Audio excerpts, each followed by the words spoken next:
एक minute how we start. Hello and welcome to the English class. Today we are going to study present simple tense. Present simple tense क्या होता है, इसमें sentence कैसे बनाया जाता है, ये आज हम सीखेंगे बहुत ही सिंपल तरीके से। और ये टेंस सबसे इजी भी है और सबसे मुश्किल भी है। कहने का मतलब अगर आपको ये टेंस समझ में आ गया तो आप अपने जीवन के ज़्यादातर जो भी एक्सप्रेशंस इंग्लिश में है वो आप यूज़ कर पाएंगे और अच्छी इंग्लिश बोल पाएंगे, और इसके बाद में जो भी टेंसेस आएंगे उनको आप बेहतर तरीके से समझ पाएंगे। तो ये एक तरह से मूल है, फाउंडेशन है आपके बाकी टेंसेस के लिए, ठीक है। तो सबसे पहले तो ये यूज़ क्यों होता है प्रेजेंट सिंपल टेंस। जैसे हम देख सकते हैं प्रेजेंट मतलब वर्तमान काल में, अभी जो समय में कोई भी चीज़ हम बात कर रहे होते हैं उसके लिए प्रेजेंट सिंपल टेंस यूज़ करते हैं, ठीक है। प्रेजेंट सिंपल टेंस के अंदर मुख्य रूप से तीन चीज़ें हम एक्सप्रेस करते हैं या व्यक्त करते हैं। कौन सी? पहली है हैबिट्स। कोई भी हमारी हैबिट है उसको बताने के लिए इस टेंस का इस्तेमाल किया जाता है। एग्जांपल आपके सामने है कि मैं सुबह 7 बजे उठता हूँ। I wake up at 7 AM। तो ये रोज उठता हूँ, ये ऐसा बोलने के लिए आपको इस टेंस का जरूरत पड़ेगा I wake up at 7 AM। I wake up early in the morning। I drink tea every day। तो इस तरह की जो भी आपकी रोज की जरूरत है या हैबिट है खास करके उसको व्यक्त करने के लिए इस टेंस की जरूरत पड़ती है। सेकंड क्या है? फैक्ट्स। जो भी दुनिया में फैक्ट्स है कि जैसे जो पानी होता है 100 डिग्री पे उबलता है, तो water boils at 100 degree Celsius. तो water boils at 100 degree Celsius. तो ये एक फैक्ट है। आप कहीं पर भी पानी को उबालो वो 100 डिग्री पर ही उबलेगा। ऐसे ही the sun rises in the east. सूरज जो है पूर्व में उगता है, तो ये भी एक फैक्ट है। फैक्ट ये किसी भी कॉलेज में जाए तो ये है। और इस तरह की और भी कई फैक्ट्स हैं। द अर्थ इज राउंड, पृथ्वी गोल है, ये भी एक फैक्ट है, ठीक है।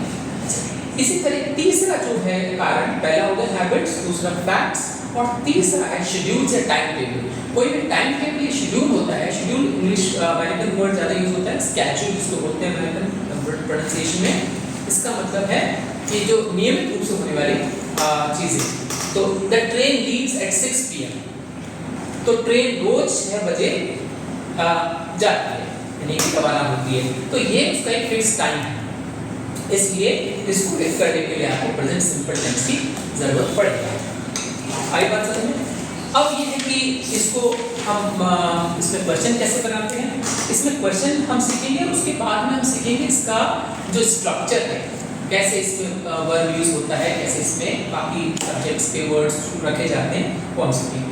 तो इस तरह के क्वेश्चन होगा डू यू प्ले, क्या तुम खेलते हो, और डज शी प्ले, क्या वह खेलती है। इस तरह के इसके अंदर क्वेश्चंस होंगे। कुछ और एग्जांपल हम देख सकते हैं, जैसे I go to school every day, habit हो गया। और the sun is hot, ये फैक्ट हो गया। और the bus leaves at 5 PM, ये शेड्यूल हो गया। the class starts at 7 AM, schedule हो गया, टाइम टेबल हो गया।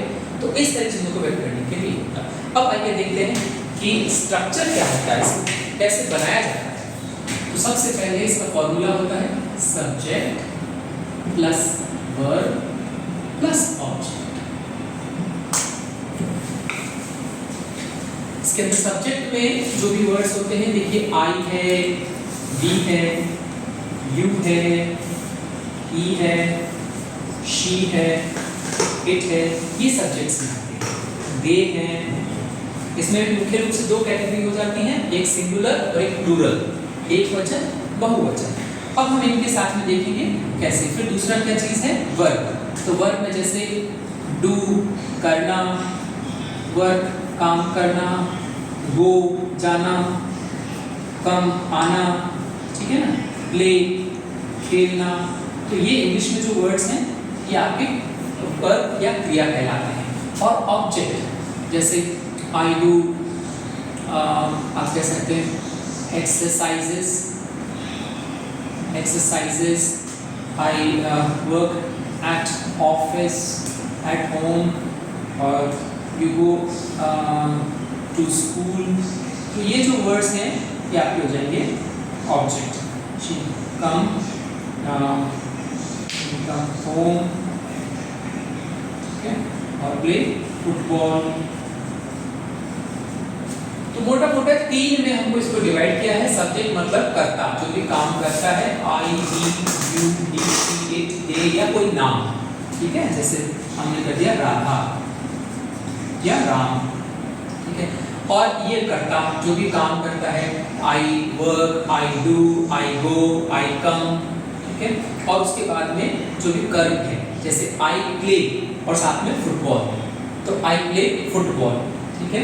We play football, I come home, you come home, ऐसे करके आप उसमें सेंटेंस बना सकते हैं।